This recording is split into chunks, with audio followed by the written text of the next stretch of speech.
get started. I see a good number of participants have joined. If you know anyone else who has to join, please let them know and we'll wait for the rest during. But let's get started. Hello and welcome to This is Recruiting. I'm Rebecca. I'm going to be your host and moderator for today.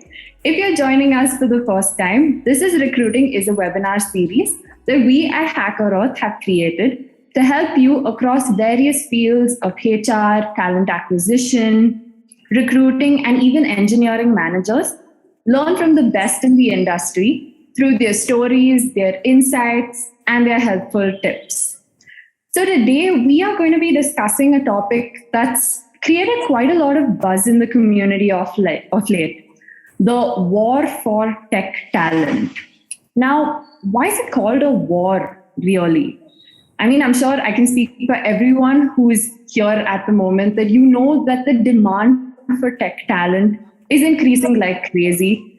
And at this point, companies are quite literally in a battle with each other to hire those last few good developers and to find the best talent from these untapped talent pools, right?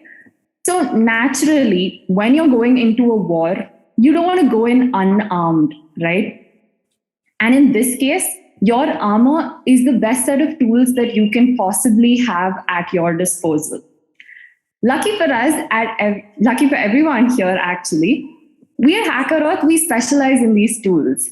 So we have different tools that can help you across your hiring life cycle. We have an assessment tool that can help you screen candidates, that can help you make the process of assessing candidates faster, that makes for a better experience for both your candidates as well as your recruiter. We have an interview tool that can help you assess candidates live through face-to-face interviews. And we have hackathons that is so useful for continuous upskilling and engagement. So if you would like to know more about any of our products, if you'd like to check it out, I've added a link here in the chat box. You can go visit it. Or if you'd like to know more, you can just drop me a message and we can get to chatting. Now, I've discussed tools. Tools are obviously important when you go to war, but what's also important is strategizing. And to help you figure out your best strategy possible on how to win this war, we called in an expert, Mr. Pranesh George, who's here with us, the talent acquisition leader at Walmart Global Tech India. He's come in with more than 18 years of experience in the field. And I'm so happy to have you here to, tell us more about your experiences, your stories, and in general, what our recruiters can take away from winning the war for tech talent. So thank you for joining us, Pranesh. Why don't you introduce yourself to the rest of the audience? Great. Thank you for the warm welcome, Rebecca, and I feel honored. Glad to meet you all. So I've been in the talent acquisition industry for over 18 years, started my career with Oracle, worked with a wide range of industries like product consulting, and currently I'm employed with Walmart Global Tech as one of their leaders in the talent acquisition function. Happy to meet you all and glad to be here. Awesome. Thank you so much, Pranesh. Thank you for taking the time out to come here. I know in our chats, we've discussed what are the different topics and stuff. And while we were discussing, your experiences and your overall, work experience and professional experience so far, I think this topic itself is so perfect, especially for what everyone's discussing right now. So, why don't we just jump in right away to some of the questions that our audience has had before we get started. So I think the first thing on everyone's mind is what are some untapped talent pools that tech recruiters should pay more attention to? Great. It's a fantastic question. So I would, start with a very basic source, which is our own company's database. So one observation I have in the industry, being in the industry for this long is, while we are in search for talent, we go into n number of portals trying to find out where we have the required tech talent. You won't believe a considerable amount of tech talent is already available in the databases of the organizations itself. So these organizations have evolved over decades, and they do have a strong ATS in place where they kind of attract talent.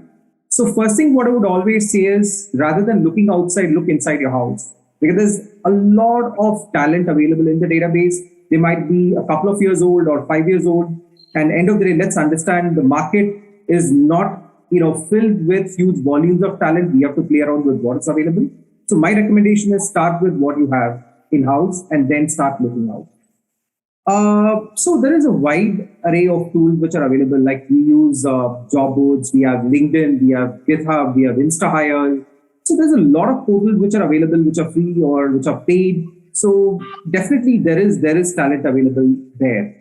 The other learning or observation I have in the tech industry is that top tech talent pool prefers to be challenged and rewarded, right? So they just don't want to kind of go into a portal, apply for something, or look at a job and apply for something. They want to be approached with opportunities, right? They take pride in that. So one solution which has worked very well, in this kind of a talent market is, hackathons and coding challenges, right? Associated with good rewards and opportunity to interview with the organization. My experience with HackerEarth has been great, right? We are running a lot of coding challenges and hackathons where we do get thousands of people registering, or rather when I say thousands, it's not in the range of 4,000 to 5,000 people registering from different industries, from different segments.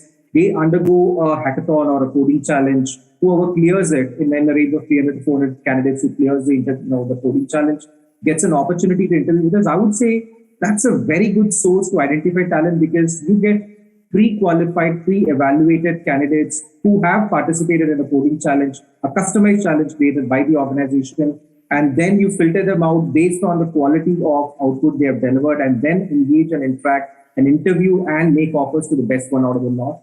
That has made really, really good, right? One other area, what I would also recommend is look for top talent from services organization because in a product or in a top tech environment, the talent from services, is not the most preferred one. But trust me, with the way the talent pool has evolved, with the way the online sources have provided the talent to upskill themselves, there is a huge volume of talent available. So I would say it's worth investing in the services industry. Apart from that, if you look at the current market condition, the whole startup environment is undergoing a major change. I mean, you would have read in the news stories that about 10,000 startup employees are being fired, and this is expected to hit the 60,000 mark in some time. Wow. So that is a huge opportunity to look at outplays employees. So keep a check, study the market, see what are the potential opportunities to tap talent, and try to kind of engage and get them into the process. That's super helpful to know. I mean, especially what you said about services, I think that's something that not a lot of recruiters would actually expect to look into. Right. But coming into, what you also said about GitHub, I think that was a common question that a lot of people had beforehand when we just announced the webinar. A lot of people were asking us, what are your tips for GitHub hiring? How do you go about the entire process there? See, let's understand GitHub is a platform for technologists to collaborate, and it's not a platform for recruiters to go and identify. Right, precisely. You don't get to, see everything, from GitHub. So ideal option is to keep a check on the tool and look at who are the top coders and where are they located, and try to identify their contact details. Probably you might get their email addresses only in their personal information. You may not get more information. So what typically the recruiters do is they go pick up the email address, drop the candidates a note or find them on LinkedIn, drop them an email, checking if they're So it's a highly passive talent. The talent pool is limited. If you ask me, I would prefer a coding challenge or a hackathon versus a GitHub kind of a tool because the pool, the contact details are limited and there's very limited opportunity for people to look at it and respond. Because the talent pool there typically tries to spend time more with the community and solve problems. But yes, you can figure out contact details from GitHub. There are solutions out on the web. You can pick up the contact details like email, drop them a note and wait for them to respond and take it forward.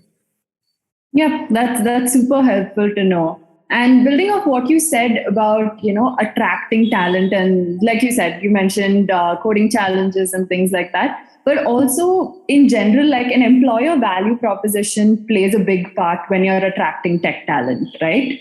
So you're giving them the promise of upskilling, you're giving them the promise of, an environment where you thrive in. And what do you think are the essentials that you need to include in your EVP while attracting, specifically for tech talent, so you beat out your competitors? Got it. So, see, so first thing, let's understand EVP is not something what you put on a job description and leave it just like that, right? Organizations have to maintain a consistency in delivering the committed EVP, what is mentioned on the job description, and what is offered to them after they join us. And that's going to play a very critical role in retaining talent, right? So what I would recommend is, instead of what do you call copycatting your competitors to say, oh, my competitors are doing X, Y, Z, and let me kind of do that. And you kind of might get talent who would be keen to know what is it. And after they join you, they may not be excited to see they have been given something different on what was committed. And that would potentially lead to early attrition, right? If you ask me, I would prefer to lose talent who are not aligned to my or an organization's goals or vision, rather than hiring someone and waiting for them to join, and then they join you, and then they leave you within a couple of months. That's going to be a much bigger problem to solve. So what I would recommend is, organizations have to clearly define their EVPs, their culture, and their values upfront, right? And they need to evaluate if they can live by it, right? And once they're confident that they are able to do it, then understand what is happening in the market, in the industry. Then kind of customize the goals, EVPs, and the vision of the organization in line with that. And then you put that on the job description, and then you ensure that you're able to kind of implement that real-time post a person joins. So that's what I would recommend to do, because it's a very vast industry, right? And the talent pool is so huge, and every individual talent has their own needs, right? And asks. So we cannot, give a one-stop solution for everything. So it totally depends on what the organization wants to do, what kind of talent they want, what, they need to see if they have the option and the infrastructure to manage it. And then they kind of define the EVP, put it on it, and then we do it. But what typically tech talent would look at is upskilling themselves, right? They would look at learning and development in the new organization. If an EVP would cover that, that would be a great help. The kind of work they do, right, has to be top-notch, exciting. So there is, some sort of excitement in the talent pool. If you say it's the end thing happening in the market, they would definitely do. So EVPs around that would definitely help, the organization to kind of attract and retain talent. So because my objective is not to just attract, but also to retain and ensure the talent lives with the organization for a considerable amount of time, so that there is a certain ROI achieved out of that. Right. Makes complete sense. And as of now, when, at least in your experience, what are things in the market right now besides upskilling? Like you said, right? Tech talent is looking for the top things in the market, looking for things that can attract them. So what would you say are like a few things that you've noticed in a good EVP so far? Right. So what I've seen is, one, the organization has a very clear vision and culture, which they adhere to the team, right? That actually makes a big impact. And tech talent typically looks for transparency. So let's understand, in the digitalized world, talent has access to a wide range of tools. If I want to look about a company, I can definitely find out. If I want to look at a specific team, I can do that. If I want to look at compensation, I could do that. If I want to look at the reviews about the company, be it employees or be it candidates, I can do that, because, everything is at the palm of the, tech talent here. So as I said, right, it's going to be very tricky for me to give some generic guidance and say, do this, you're going to get it. It has to be, coming from inside, from your heart, and that's what leadership has to look at, building something of that sort. It's very difficult to say, hey, you need to have this, and talent would come in. Right. So I would always say, try to see play by your strengths, play by what you can do, and build something of that sort, which would definitely attract talent. As I said, talent looks for opportunities, growth, recognition. Talent would look for something exciting, anything happening, something new which is happening in the industry. If you're able to build an EVP around that, and if you're able to create opportunities, that's what matters. There's nothing specific I would kind of point and say, hey, do this, and talent would be attractive. Yeah. Yeah, but I totally understand. I think like a good example would be, I mean, recently, at least in the US, what we've been seeing is that a lot of people are super into Web3 right now. So that's Right. like a thing that, we've started offering, that we've created Web3 hackathons and stuff now, because that is something that we see like the market is moving towards at least. But it lines in with, what you've been saying about wanting to give out to talent that this is something that we're doing. We're keeping up with the times. Right. See, again, I mean, you might talk about a lot of happening technologies around a blockchain, or a Omni. And, Right. there's a lot of buzzwords around, but does all the organizations have it? Does all the tech ops solve for it? No, right? I mean, an enterprise would have a different problem to solve, right? A startup would have a different problem to solve. I mean, so ideally the thought process is more about, make your work more exciting, right? Rather than trying to pick up some buzzwords and say, hey, add these and you're going to get. Rather, why don't you build a brand for yourself and say, hey, this is what we're doing and this is what we're solving. This is the most happening thing in the industry and this is what we're working on, right? And build a EVP around it and then show to the market. The market will definitely come to you, right? Right. So more in the lines of, create it and they will come to you rather Exactly. than you're looking Exactly. for. Yeah. Exactly. Again, let's understand the Indian talent scape. It's so huge and people who have different aspirations, they want to do something different. You go and tell them what you have. Let them take a call. The candidates can take a call on whether it's aligned or not. And then they can kind of sign up for the opportunity. And that's where you build the trust and relationship and, a mutual long-term association, which will keep both you as well as the candidates excited. That makes perfect sense. Right. Building on to that itself, I think the next question is also, on job postings, the same thing what we were just discussing, job postings for developers and engineering teams. And like you said, right, I think a lot of people are using these buzzwords. I mean, more often than not, I don't know if you've seen it on LinkedIn. There are people asking for, say, 15 years of experience in a technology that has only been around for, say, 2-3 years. Right. And people are like so confused or caught up in creating those buzzwords or creating and applying these things that they're not really focused on the actual job at hand, I would say. Right. So what are your tips on creating better job postings, or at least being more aware of, the way the market is moving? Got it. That's a pretty good question. While I know job postings or job descriptions have been a very age-old concept, but I would say it's still relevant as of today, right? Because job posting plays a very critical role in helping the organization to build a great brand and attracting top talent, right? Think about it as a proposal for a potential sales deal, and the success of the sale depends on how well it is written and how informative and how helpful it is for the end user to kind of sign up for it and what's the value in it, right? So, to give you some example, I've seen instances of a lot of job postings, right? When we do an internal audit to see how the job postings are written, a good amount of job postings are not written really well. When I say that, typically they have 2 paragraphs, cluttered amount of information, everything is written together and people don't understand what is it all about, right? So that potentially creates a lot of confusion and the candidates would not get what they want to see. Again, as I said, the buzzwords play a very critical role here because, there are too many things and candidates do not have time to look into everything and see if it's a potential opportunity. The impact of such kind of job descriptions is that you see very, very limited people applying for the job and the relevant applications are very, very limited. So what I would, recommend is to look at the quality of the job postings, right?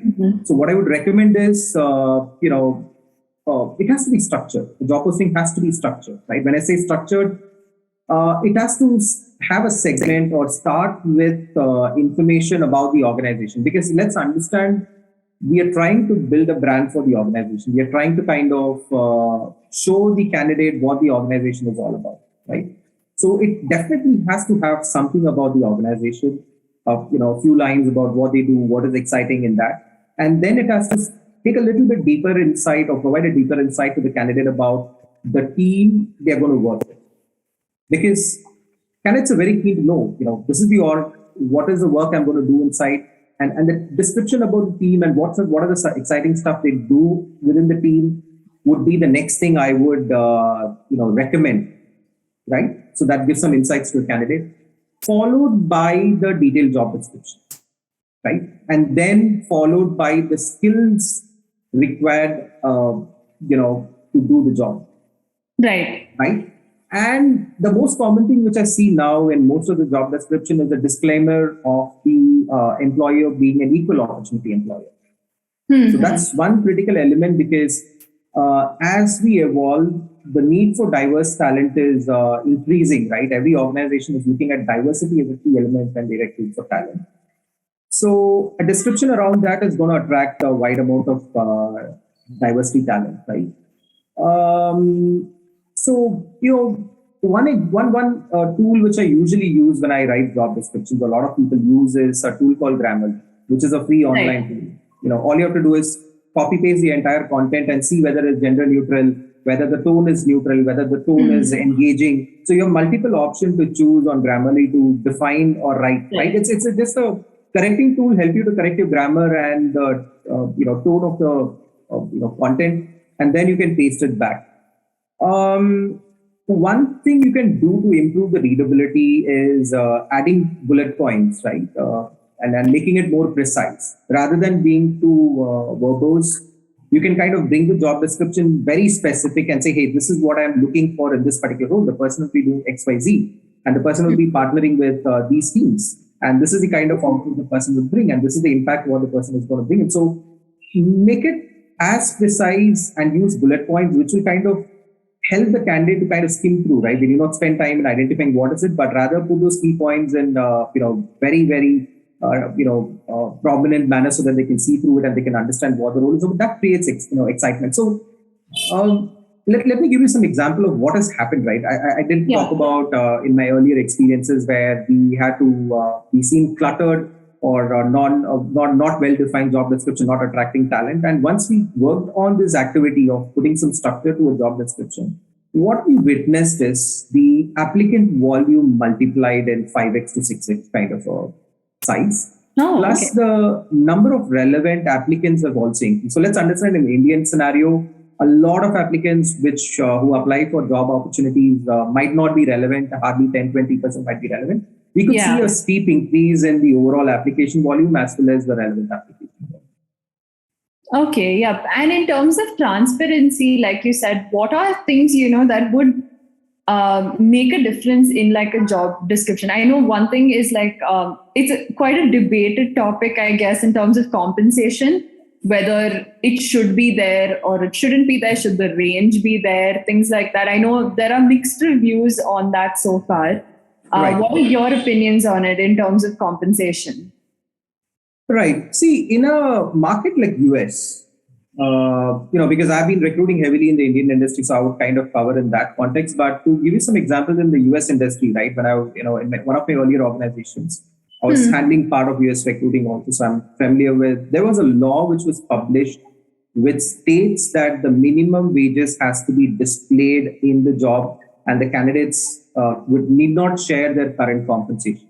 So in a market like US, there is legalities associated with it, and companies do mention the compensation which can be offered for that particular role, right? But in a market like India, which is pretty huge, vast, and the talent pool is completely different, right? Right. Putting a particular range, might backfire or might not attract the right talent. Rather, I would recommend not to add it in an Indian context, because what we see in India is the market is very volatile, right? Example, you go to the market, you identify a talent, they are well within your ranges, you give them a handsome increase, and you kind of close the deal with the candidate and discuss it. After a few weeks, the candidate comes back with a counter offer. And then you go adjust the compensation, then you add what are benefits required and try to kind of make it attractive in line with the counter offer. So before the joining day, they come with another counter offer. So if that is a scenario of putting a compensation upfront, one would, kind of stop, because Again, the other thing what we also follow in India is we do have a wide range of compensation. Right?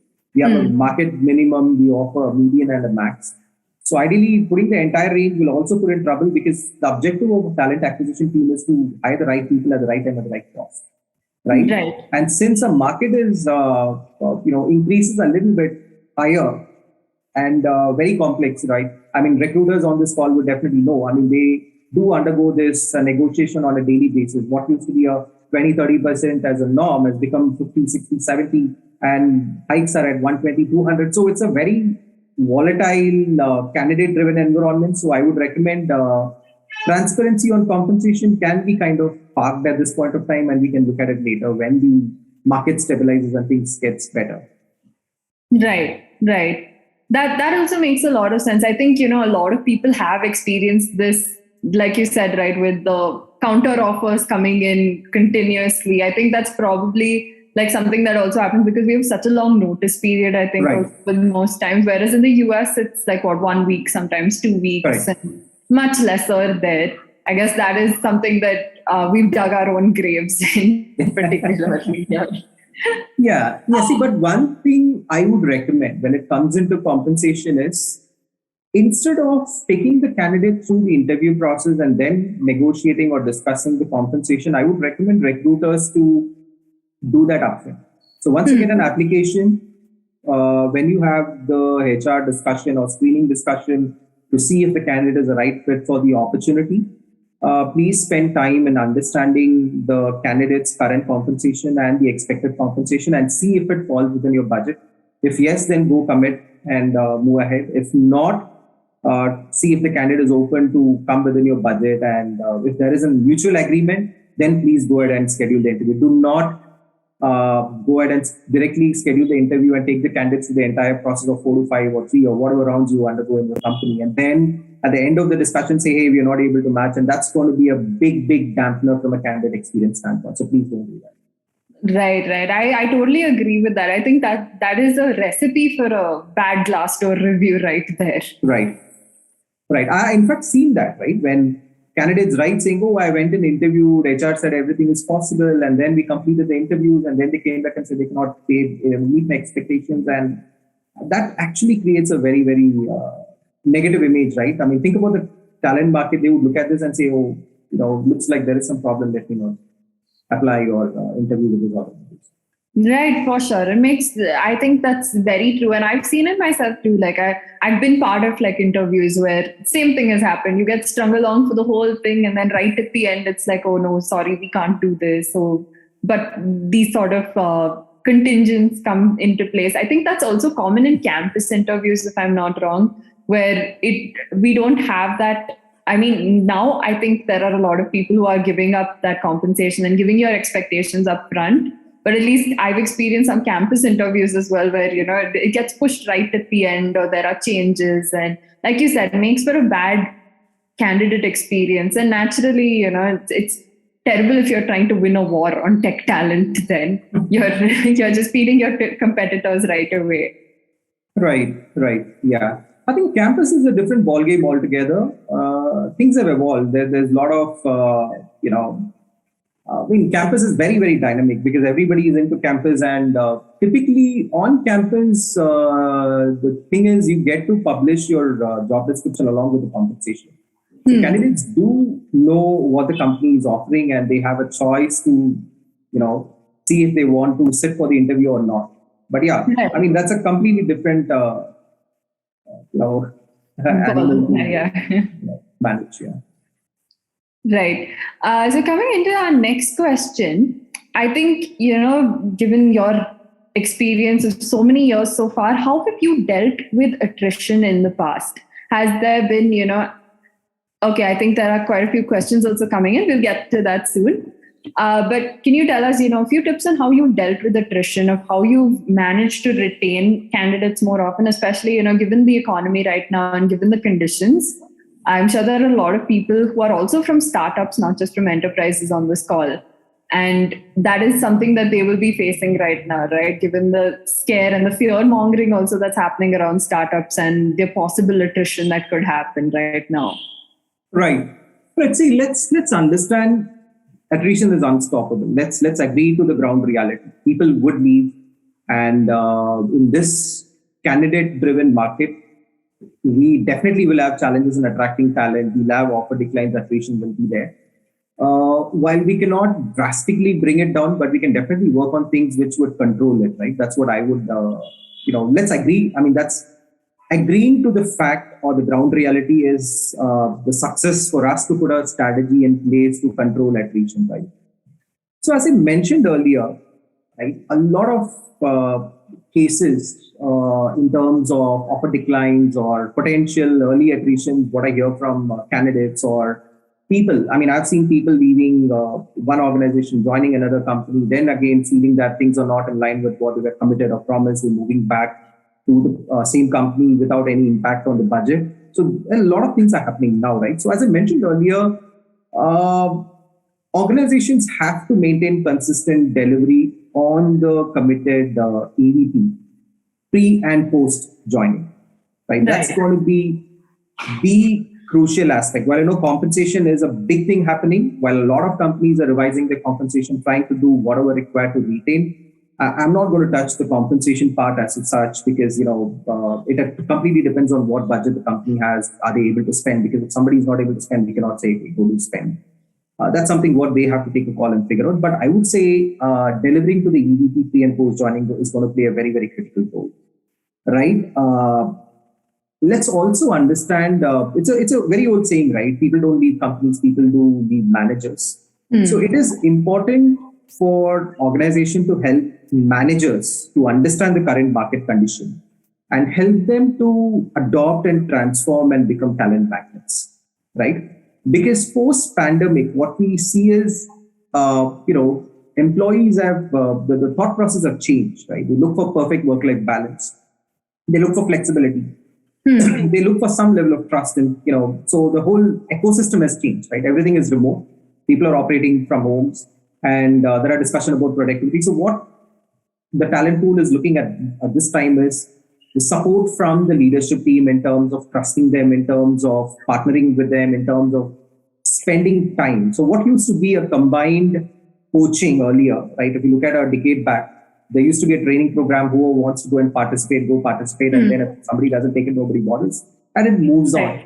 Now everything has become individual associate-centric or employee-centric. So what does this mean is everybody has their own expectations. So gone those days, we look at Gen Zs and Gen Ys and millennials and everything. COVID has brought everything flat. Now everybody's having enough visibility on what's happening around. Right? There's enough content on the web. So people know what's happening. So everybody, if you look at the tech market now, it's attained certain, delta where people are evaluating things, right? There are situations where experienced people who look at why a junior level person gets, better benefits. So it's become personalized attention. So managers have to spend time one-on-one with each of their team members. That's what I said. Managers have to be the talent magnet there. Build that relationship. Right, try to understand what an individual needs rather than looking at what the group needs and then pushing them into that. And then look at what are the tools and solutions available within the organization to meet that individual objective and goal. Because let's also understand this talent pool is expecting to be recognized. It is expecting to grow. It is expecting everything, right? They want everything, right? The only way you can kind of keep them, aligned with you is the managers working with them directly, maintaining that relationship, which would give them that confidence that, because the organization can do a lot of things, but what matters is how my manager is working with me in terms, or how my manager is aligned with my career aspiration, what he or she is doing to help me. So, for example, I have certain, want. Say, hey, I want to learn this, I want to do this. Is the manager going back, taking my feedback seriously? Is he going and figuring out what are the options available, getting back to me and saying, hey, you have this to do. This is what I would recommend. The associate or employee doing it or not is something different. But if the manager does it, right, that's going to create a big impact because the associate or employee will think, yes, my organization cares. The other thing, what I would also recommend is, surveys companies do run. There's a concept called focus group discussion where people, based on the survey, people break into smaller groups. have discussions on what they need to focus, what are the gaps, what are the things. And one thing what I've observed in the past is a lot of organizations don't follow through, right? They take these feedbacks and they say, oh, we have received, thank you for that, and then they move on. But things have changed now. A lot of organizations have started taking these feedback seriously, started implementing programs and initiatives which are in line with that. And what they're trying to do now is show a considerable output and say, hey, this is what you told us, this is what you've done for us, this is what we've done for you, and this is the output, and this is what. So we would like to hear back from you. So the communication is not stopping, right? It's continuous communication. So people feel they are empowered, they are engaged, and they are being taken care of. And that's going to be the key aspect. Apart from compensation, I'm going to, as I said, I'm not going to touch it, but this is going to be the key because people want to be valued. Right. So other thing, what I've also observed is the concept of continuous feedback.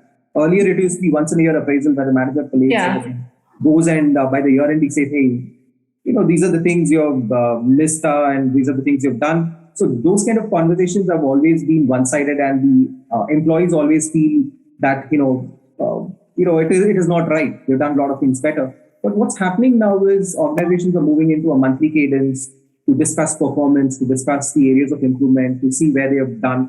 So that's also helping employees to know where they are, what they need to do, and how they have to move on. So there's a lot of things which can be done to kind of keep that. It's again a relationship and a bond, right? And again, that's going to play a very crucial role now. Yep.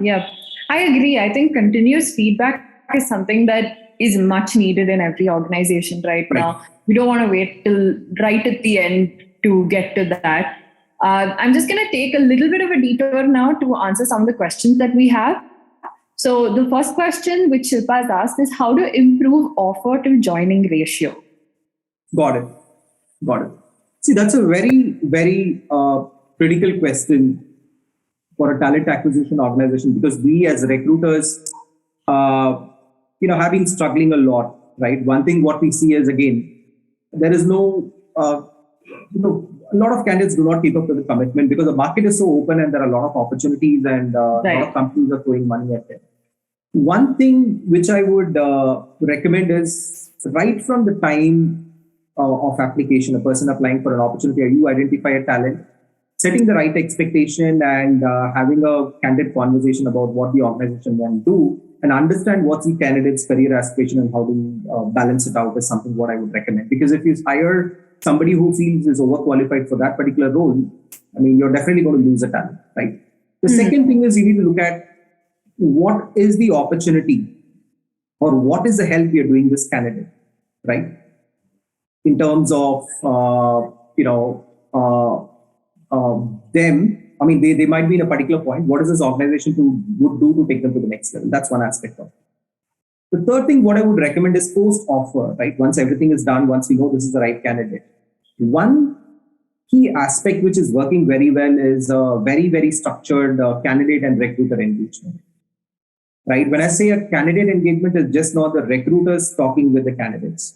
It is the leadership and the hiring manager engaging with the candidate, upfront. So let me give you some example, right? In the past experience, we have seen heavy, offer declines happening, and we wanted to do something different, right? So we introduced a program called Welcome to this, to this particular organization. And we said, hey, we have offered you, we would like to meet you for high tea, in our office in the evening. Can be a Friday evening, come over by 6 o'clock. So it was a well-designed program which had business leaders of that particular vertical coming in, the hiring managers, and a bunch of people who are peer level people who came in. So we had a very structured program which spoke about the organization, which spoke about the team, what we did and everything, with the disclaimer that we're not going to discuss compensation. And then we gave the opportunity for candidates to shoot their questions, right, to the leadership team. So it was a very, very engaging activity where a lot of questions around how culture, work and everything came up. And then post that during the high tea, the hiring managers directly started engaging with the candidates. Right? Which gave that personal connect between, or build that personal relationship between the candidate and the hiring manager. Then they kind of started exchanging numbers, WhatsApp. So there was a lot of, relationship being built and a lot of information being shared. And any query or question, the candidate was able to connect. So what happened in that way is the offer declines where, was reduced by almost 60%. Oh, okay. Wow. Right? So engagement is going to play a very, very critical role, because it's not about we kind of identify a candidate, make an offer and leave them in the market for 3 months. And obviously there is too much opportunity. Right. The second way this also helped is it helped us in identifying early signs of offer declines. Okay. So candidates who was not able to, attend these meetings, respond back, not, kind of, we could able to sense that these people would not join, and trust me, 99% these people did not join. The other aspect we also identified is we were waiting for 3 months for people to join, or 6, in India, the notice period is about 60 to 90 days. Right. And we identified that some good candidates are told us upfront, after the engagement within 4 weeks of time frame, saying, I have a potential opportunity which I'm looking at, it looks attractive. Then we try to negotiate and say, okay, come, let's sit and talk. We try to kind of adjust it. So that way we were able to, there were some candidates who openly said they may not be keen, and we let them go. So what advantage we had is we were able to reduce the offer decline rate. We were able to control it. Again, you're having a psychological impact on the candidate. Right? The candidate would really feel guilty after all this engagement. I mean, we also get some reviews and other things. How can I kind of do something to an organization who was spending this much time? The attraction or the hiring rate increased, and we were able to kind of make a big impact. That's something which I would tell people to try, because the recruiter alone collecting is not going to help. It's the business leadership as well as the hiring manager's involvement is going to play a very, very critical role, because I'm going to work with you, and if I know you better before I join, the possibility for me to kind of take the opportunity is going to be very, very good. Yeah, I'm so glad you discussed post-offer engagement, because right now we just got a question also, how to engage candidates until they join and how to reduce the back-out ratio. Right. Building on that question itself, I think Ashutosh has asked, he said, welcome to the organization is a great concept, but how do you do it in this COVID pandemic? It's virtual. It's even easy, right? You need not call anybody to your office and manage. Logistics in an office is like you need to manage IT, you need to manage your food, beverages, everything. Everybody should be there. Now everything is virtual, right? I mean, you can get people just like that. I mean, we used to run programs like these, and getting leaders to come and address it is so quick, and we were able to do it. See, simple logic is that, right? What are we doing now? I mean, before 2.5 years, we would have met in a common place, and we would have had this discussion. We're having everything virtual, right? And candidates have adopted to it. Leadership has adopted. Organizations have adopted. Everybody's adopted. All we need to do is use technology. A simple Zoom webinar like this is also going to help, right? And on top of it, what you can also do is you can go ahead and schedule post-offer connects between the manager and the candidate, right? It's going to be a Zoom call again. They have a conversation, and then the manager say, hey, this is my number. I'm on WhatsApp. You want to connect with me? Let's call, have a conversation. So, use technology to the fullest, and definitely you can engage with candidates. I don't think it's going to be difficult at all. Yeah, and I think a lot of people would prefer that also, instead of maybe going all the way to, like, say, a particular office, or having that, openness with the manager that you can reach out to them on WhatsApp. You can communicate with them over email. You are giving the power to the candidate to do what they're comfortable with. Right. Exactly. Yes. Okay, so one more question before we move on to the next main question that we have. How do you deal with a candidate with 90 days notice period, or only reach out to ones who are serving notice? See, there are two things, right? It depends on how critical is the role is. If you want to hire somebody for the business is bleeding and they want somebody who can join immediately, obviously you have to look for talent who are between jobs with shorter notice, and you have to pay a premium for that. The price to attract the talent is going to be high because you already have a counter offer. You need to manage and match. I mean, by default, end of the day, even if you make an offer to a 90 days candidate, you might end up in making a counter offer. So I would recommend go with somebody with shorter notice, or somebody is between jobs, and figure out to attract them to take up the opportunity. For long-term notice period, this is the only option. Engaging with them, both from a recruitment as well as business side, is an option. The other option you can look at is notice period buyout, right? While a lot of talent, a lot of organizations do not give notice period buyout, with the current pandemic situation, I've seen notice period buyout has become a possibility, where people with 90 days, they go take the offer and say, I got a better opportunity. They kind of discuss, and candidates have become pretty open now, right? They go and talk to their employers and say, I've got an opportunity, I want to leave early. Employers do give that. So that is one thing which you can try, right? Notice period buyout, saying, okay, we'll pay you the expense which you have to pay back to the company because you're getting relieved in say 30 days or 45 days. The other thing what companies do, they give joining bonuses, right? Conditional joining bonuses, which says, if you join us within, say, 30, 45 days, it's a critical project, we'll give you a conditional joining bonus of so and so amount, which will be paid at the first month's salary, right? So that acts as a retainer also. You pay that money, they cannot leave for 1 year without repaying it. That's again works out. So these are some of the things what most of the recruiters do out in the market. Yep. So let's move on to our last question for the day before we open up for more Q&A, because I can see quite a few number of questions coming here now. What are your predictions for tech hiring trends or challenges that might be coming up right now? We have about 6 months left in the year. I think the first half was mostly, resignation, reshuffle and reset and things like that, which is still going on. But what would you say is something that's coming up, especially in the Indian market? Got it. So if you ask me, Agile is a new way of life. While we have, Agile being implemented in business long time ago, it's time to implement Agile methodology in recruiting, right? The tech talent industry is evolving rapidly, and every organization has to keep a close watch on what is happening in the industry and adopt accordingly to the changes. That's the only way a recruiting team or an organization can be successful. So if you closely watch the industry, the time frame between these big shifts, right, typically used to take decades. You would not see anything for 10 years and all of a sudden they'd say there's a recession. And again, 8-10 years, the industry goes on pretty normal and then something comes up. So that's how we have seen it. But if you look at it, that duration has considerably gone down. If you look at it, everything is happening within a year or even within months, right? Things are keep on changing. So the market is going to be agile.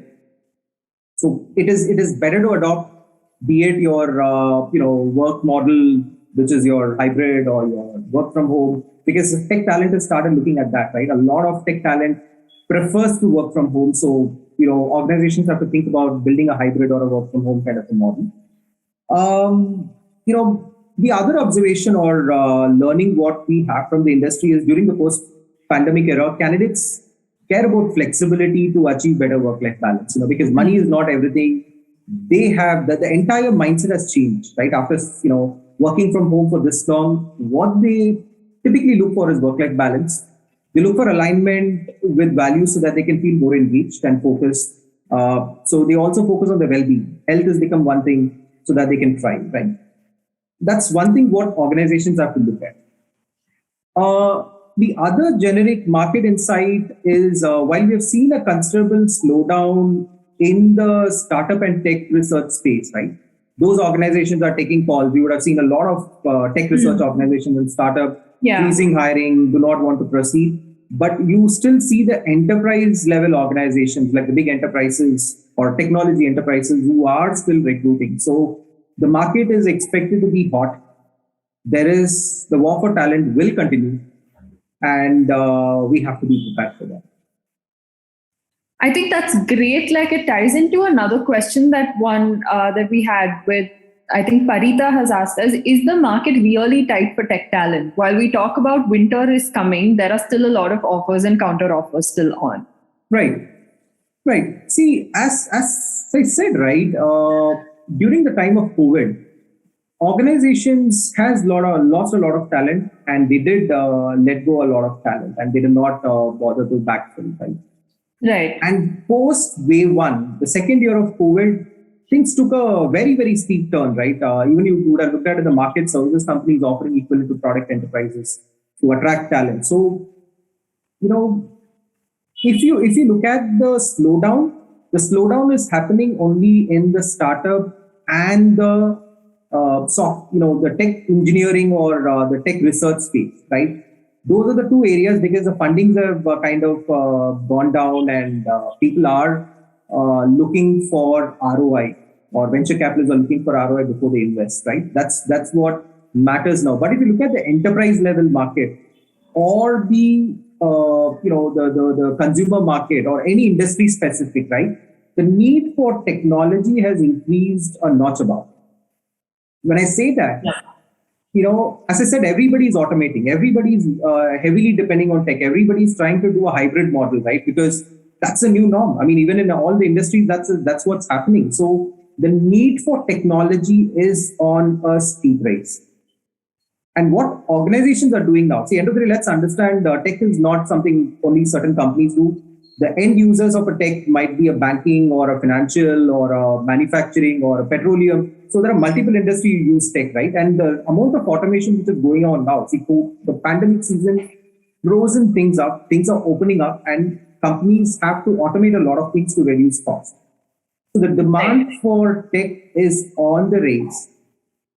And so, due to which the demand for tech talent is going to considerably increase, and we will be facing this for the rest of the year till things change. And there are a lot of discussions on economy and everything, but nothing is materialized. So it's too early for us to talk about it, because let me give you some examples. Right? When I talk to certain peer level people, in the enterprise segment, now, I don't want to name the companies, but what I've seen is people do talk about the perks. People do talk about what changes they have made in the compensation, what kind of increases they are doing, what adjustments they're doing, introducing of stocks, bonuses. So there's a variety of benefits which are still in discussions, right? If the market is stabilizing, then this discussion will not happen.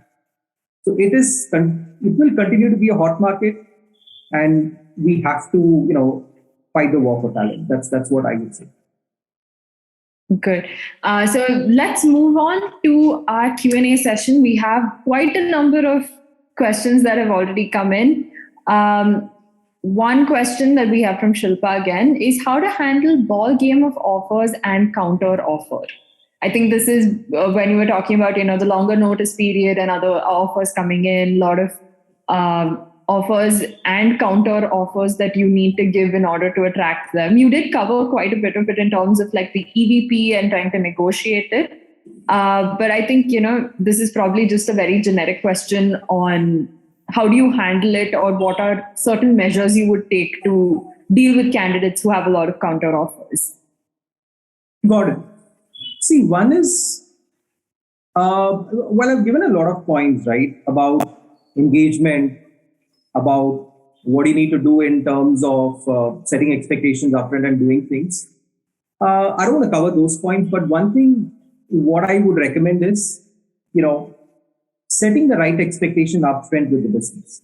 Right? The business might want a rocket scientist, or the hiring team might want a rocket scientist, but we may not do the job. Right? The price point to attract such talent might be really high. Agreed. I mean, the vision is to innovate and do a lot of things, but does the market give you that option to do it? It definitely not. So setting the right expectation is going to be the right thing, right? Like Rebecca, when you started, you said the candidate wanted somebody, the business wanted somebody with 15 years experience, while the technology has been in the market for 5 years. Yes. So that is what matters, right? The recruiter has to play an advisory role here. They cannot just go by what the business says and say, okay, let me deliver it and keep on delivering profiles and not able to make closures. The recruiter has to bear the talent advisor hat, right? They have to deep dive into what the business wants, right? Look at what is the market availability. There are a lot of tools which give you, like LinkedIn Insights has a lot of information for you to look at and understand what is a talent pool, whether it's a hot market, whether it's easily available. There's a lot of insights which are available in a lot of tools. So try to build a market intel. So, the way I would look at it is, once you get a requirement, just don't go blindly and start sourcing and pipelining and interviewing for it. Go try to understand what the business is trying to achieve, what kind of talent they wanted, whether their expectations are realistic. If not, go back to the drawing board, look at all the sources, try to build a market intel document to tell the business, hey, this is what you're looking for, this is how the market looks, and this is what you need to do for it. And then, based on that, start working on it. While I know the business might not get compromised with what you say, give them some samples. Let they try meeting people, and then give them the challenges associated with it and the cost associated with it. Because again, different organizations have different cost structures. So that's why I'm kind of keeping it very generic in nature.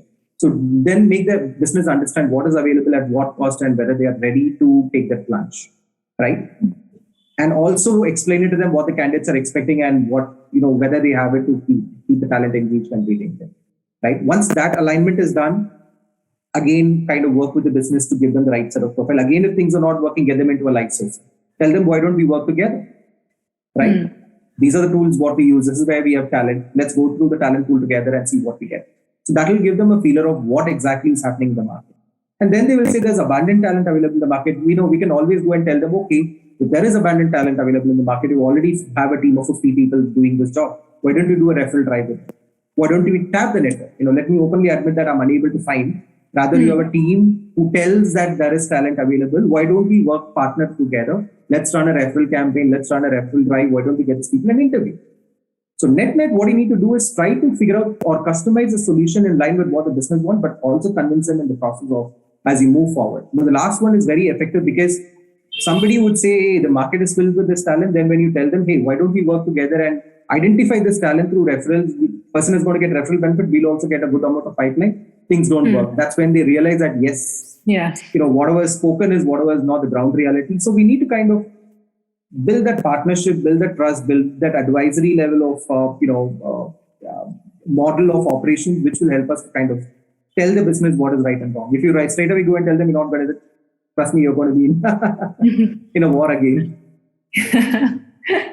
That is very true. I think we're almost done with our time for the day. So we'll just take one more question. Most of the companies are hunting the talent from the same pond. What are the alternatives to scout the talent from? Maybe tier 3 cities or small-sized companies. Any experience you can share? Right. See, it depends on what kind of talent you want, right? If your organization is in the services space, there is a huge talent pool available catering to the services space. If you're into the consulting segment, there is certain talent which will, sail through, may not sail through, right? If you're working for a product, the bar is set really high and you need to get the top talent out of it. If you ask me, would a tier 3 talent would work out for me, may not, right? I would look for product capability or services organizations having product capability. So there's no one defined answer for the question. Rather, I would say, again, understanding your org, understanding what talent you wanted, understanding the pool which you need to. There are a lot of tools. I told about InstaHire. I told about coding challenges or a hackathon. So there are a variety of options for us to do, right? Again, let's understand, right? There are thousands of companies looking for tech talent, and let's understand these are the options which are available. Right. If you really want to innovate, I would recommend try the coding challenge or the hackathon route, because that gives you a sudden, or a huge spike of candidates who are pre-qualified, right? I'm not telling do assessments, because a lot of candidates do not take assessments in the market, especially the 2+ years, 3+ years talent don't prefer. They want to meet, panels directly and go through the interview process. But coding challenges and hackathons would help you to identify. That's one aspect of it. The other thing, what I would recommend, as I initially told, right, mine your database. If your company has a solid ATS and they do have an AI tool to search for talent within, right, please capitalize on that database, because what I've seen is whenever we do certain drives for certain talent, the internal database has really helped us in getting candidates, right? Good candidates who did clear the interview, who we were able to make the offer. So that's what we need to do. I mean, stick on to the basics, use the tools which are efficiently available, because again, it again looks at, I would associate it with the volumetrics here. If my hiring is very niche, my hiring numbers are low, then I would go for certain niche tools where I could find that, technology talent. There might be a GitHub where I get the contact and try, or a LinkedIn where I see, this talent is available, send an email and wait for them to respond. Or look at specific target companies and pick up people from there and start connecting with them. If it's a volume game, I think we should, the way we call it is carpet bombing and sniping it, right? If your role requires carpet bombing, go wide, go everywhere and tell them this is what the thing is. Have a right assessment or evaluation process to filter. Because one of the biggest problems is you need to clear the volumes and engage with the top talent who are really technically need you. But that's something what you need to solve. Look at what is required. Do you need to do a coding round at the beginning? Think about it, right? Or, that's the way. But if you're doing sniping, then you need to look for specific talent from specific organizations. And that intel is something what you need to build on, right? It's not just you want to search for something and you go to a specific portal, you're going to get it. If I want a specific skill, look at what is the combination of that skill. Then go into the product company, right, who owns that particular skill. Then look at who are the partners who support those particular skills, right? Yeah. And then you build a big database to say, hey, this is the parent company, this is the product. And these are the partner companies who work on those products. Then you go into a job portal, say, I find additional companies. Then you go into LinkedIn, find additional companies. So you build a list of organizations from where you can find the talent, and then go. That's where market intel plays a very, very critical role, right? We cannot just say go here and you get everything. You have to know what you're looking for. You need to know where to look for, and there are different roles and different needs has different methodologies and techniques. There's no one-stop solution for it. Yeah, I totally agree. I think so. I don't know if we have any other questions. But we've pretty much gone over time right now. But thank you so much, Pranesh, for all the insights. This was super helpful. I especially loved the entire thing you gave us about your own personal insights about, your experience so far with retention, with attrition, with, the different tools that you're using as well. Thank you so much again for taking the time off. I think this is one of the sessions that we've had the most number of questions so far, especially, firing. We are recruiters, so. It tricks of the trade, it comes with the job. Yeah. Thank you again for joining us. I will, I hope you can join us again for another session another time, because this was great. I think we're getting in a lot of positive reviews as well. Sure. Have a great rest of the day. To everyone here, thank you for joining the session. Please do fill out our survey form once you're done. We'd love to know what you thought about it. If you had any feedback, if you'd like different topics to be covered, because this topic as well was something that was given in one of our survey forms. So I'd love to know what you thought about our session. Thank you so much for joining. Thank you again, Pranesh. Have a great rest of the day. Thank you. Thanks, Rebecca. Thank you all for making time, and pleasure meeting you. And I'm really thrilled to be part of this season. Thank you. Bye. Thank you. Bye, everyone. Have a good day.